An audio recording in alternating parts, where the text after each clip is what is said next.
Done. चलिए ध्यान board की तरफ। Chapter 3 motion in a plane का बेटा ये बड़ा इंपॉर्टेंट टॉपिक है, डेरिवेशन है एक।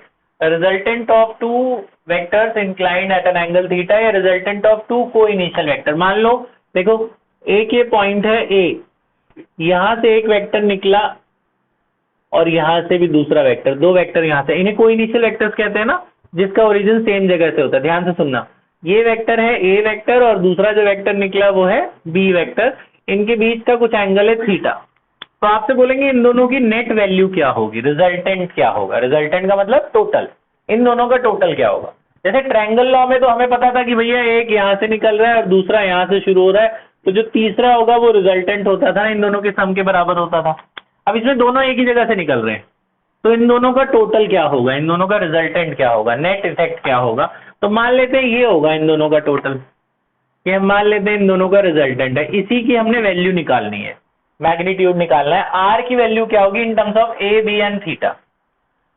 तो मान लेते हैं कि ये जो वेक्टर है रिजल्टेंट, ये इस वाले के साथ कुछ एंगल बना रहा है, से बीटा एंगल बना रहा है। ये यहां से कितना एंगल बना रहा है, बीटा एंगल।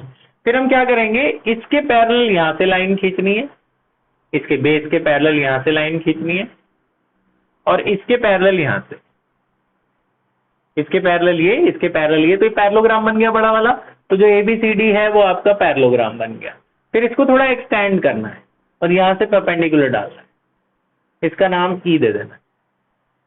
ये और ये पैरेलल है, तो आपको पता है, आपने पढ़ा है 9th क्लास में कि ये वाले एंगल इक्वल होते हैं अगर ये लाइन पैरेलल है। इन दोनों को कौन सा एंगल कहते हैं, कॉरेस्पॉन्डिंग एंगल। अगर ये थीटा है तो ये भी क्या हो जाएगा, थीटा। तो ये दोनों लाइनें पैरेलल हैं, तो ये एंगल अगर थीटा है, अभी बीटा की बात बाद में करेंगे, ये पूरा एंगल थीटा है तो ये भी क्या हो जाएगा, थीटा, है ना। अच्छा, अब आगे थोड़ी सी बात बता दूं आपको मैं, ये बड़ा इस्तेमाल होगा, आज के बाद नहीं बताऊंगा ये, ठीक है। आप पहली और आखिरी बार बता रहा हूं, ध्यान से सुनना ये बात।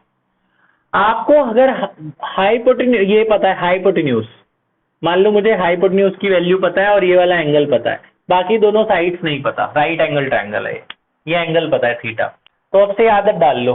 आपको पता है इसे परपेंडिकुलर कहते हैं, इसे क्या कहते हैं, बेस।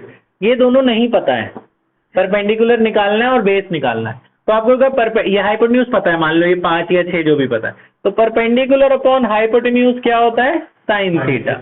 तो परपेंडिकुलर की वैल्यू अगर निकालनी है तो वो क्या आई, एच साइन थीटा। तो परपेंडिकुलर की वैल्यू कितनी आई in terms of H sine theta. ऐसे ही बेस अपॉन हाइपोटेन्यूज क्या होगा, बेस अपॉन हाइपोटेन्यूज क्या होता है, कॉस। तो बेस की वैल्यू कितनी आएगी, एच कॉस थीटा। तो बेस की वैल्यू कितनी आएगी, एच कॉस थीटा। ये याद रखना है तुमने, क्या याद रखना है कि बेस हाइपोटेन्यूज के साथ हमेशा क्या बनाता है, कॉस। परपेंडिकुलर हाइपोटेन्यूज के साथ क्या बनाता है, साइन। तो बेस हमेशा याद रख लो, कभी ये नीचे अक्षर से याद रखना हमेशा, कि अगर तुम्हें ये पता है ना हाइपोटेन्यूज, तो बेस को हमेशा लिख देना एच कॉस थीटा, परपेंडिकुलर को हमेशा क्या लिख देना, एच साइन थीटा। ये आप आदत डाल लो, ये चीज की बहुत जरूरत पड़ेगी इसकी, इस पूरे 11th की फिजिक्स में। ये एच कॉस थीटा और ये एच साइन थीटा। ये ट्रायंगल दिख रहा है, पैरेललोग्राम की अपोजिट साइड इक्वल होती है, तो अगर इसकी वैल्यू तुमने बी वेक्टर माना है तो ये भी क्या होगा, बी वेक्टर। हाइपोटेन्यूज पता है ना फिर से इस ट्रायंगल में, है ना, हाइपोटेन्यूज पता है, तो ये जो बेस है बी से लेके ई तक, बेस की वैल्यू क्या होगी, एच कॉस थीटा। एच कितना है, बी, तो एच की वैल्यू, इसके बेस की वैल्यू क्या होगी, बी कॉस थीटा। तो डीई की वैल्यू क्या होगी, बी कॉस थीटा। और परपेंडिकुलर की वैल्यू क्या होती है, एच साइन थीटा, तो इसकी वैल्यू क्या होगी, बी साइन थीटा, है ना। हाइपोटेन्यूज की वैल्यू बी है ना, तो हाइपोटेन्यूज है बी डाल दो तो बी साइन थीटा बन जाएगा ना।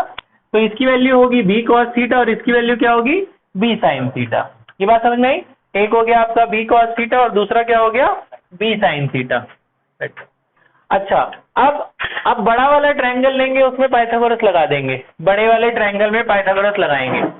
बड़ा वाला ट्रायंगल कौन सा है, ध्यान से सुनना, ये मिटा दूं, ये याद रहेगा।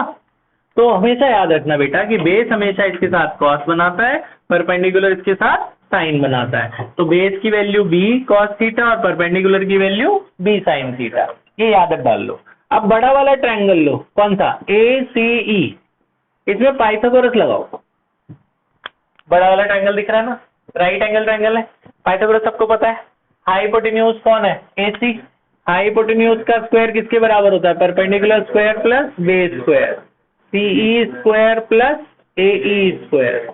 तो जो AC है उसकी वैल्यू कितनी है R, CE की वैल्यू कितनी है B sin थीटा, और AE की वैल्यू कितनी है A plus B cos theta. ये बात समझ में आई? इसकी वैल्यू है B sin थीटा और इसकी वैल्यू कितनी है A plus B cos theta, है ना। अब इसे खोलो, क्या होगा इधर B square sine square theta, है ना।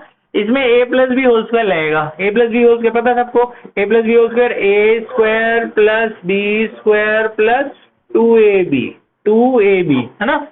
यहाँ तो बात समझ में आई? ऊपर लिख देता हूँ इसको, B square sine square theta, इधर A plus B whole square करके खोल दिया। तो देखिए ये स्टेप आए, तो ये आया आर स्क्वायर बराबर, इसको मैं अरेंज कर दूं अगर, पहले ए स्क्वायर लिख देते हैं, फिर ये B square sine square theta plus B square cos square theta, B square cos square theta plus 2ab cos theta. अब आप जरा देखो तो ए स्क्वायर तो चलो कोई नहीं, इन दोनों बी स्क्वायर कॉमन आ रहा है, इन दोनों में से बी स्क्वायर कॉमन ले लो, यहाँ क्या बचा साइन स्क्वायर, यहाँ पे क्या बचा cos square plus 2ab cos theta, ये 1 हो गया ना। Sine square plus cos square क्या होता है 1, sine square plus cos square को 1 लिख दो, यहाँ पे क्या बचा 2ab cos थीटा। तो ये रिजल्टेंट का बच्चों फॉर्मूला यही होता है, A square plus B square plus 2ab cos theta, ये रिजल्टेंट का फॉर्मूला है। रिजल्टेंट क्या formula, A square plus B square plus 2ab cos theta, यहाँ से स्क्वायर हटाएंगे इधर क्या लग जाएगा रूट, ये रिजल्टेंट का फॉर्मूला है। तो डेरिवेशन यहीं तक नहीं करनी, दो आगे भी करनी है।